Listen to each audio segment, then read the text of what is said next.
About William Saroyan. He was Willie to his family, Bill to his friends, and William to the public. A man of various talents and personas, his readers knew him through his semi-autobiographical short stories, but the private man remained known only to his family and close friends. Born in 1908, the fourth child of a poor Armenian immigrant family, Saroyan grew up in a community that managed to escape the genocide in Armenia. Surrounded by love but not much food, the family struggled to build a new life in the agricultural community of Fresno. At 3 years old, Saroyan lost his father, Armanak, to a burst appendix.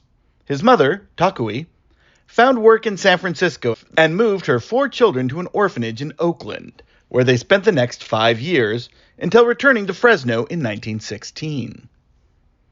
After 10 years working and saving money in Fresno, the Saroyans moved to San Francisco, where his mother and sister, Cosette, lived until their deaths, and where William lived for many years off and on. Saroyan used the rich collection of characters in both Fresno and San Francisco to delight readers, and ultimately analyze the human condition. Although Saroyan was born in California, he carried with him the trauma of the Armenian diaspora, viewing his world through 2 striking lenses that were each unusual to the American public.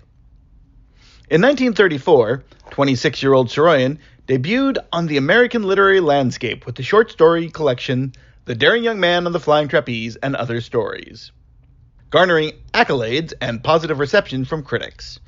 His writing, unconventional, rhythmic, confidently fresh, excited a country in the depths of the Depression.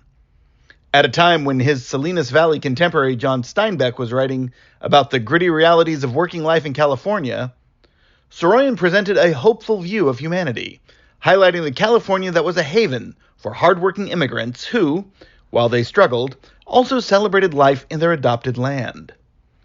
Until his death in 1981, Saroyan wrote about his lived experiences, harnessing stories from his own life and the lives of his family, imbuing his stories with a surprising combination of authenticity and parable.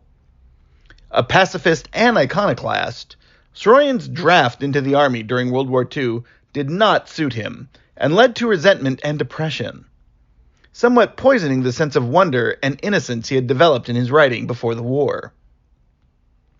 His marriage to Carol Marcus in 1943 and subsequent role of father to Aram and Lucy Saroyan were uneasy periods in Saroyan's life as well, ultimately leading to divorce and occasional estrangement from his children. He spent the last years of his life splitting time between an apartment in Paris and a house in Fresno, where he died of prostate cancer at the age of 72.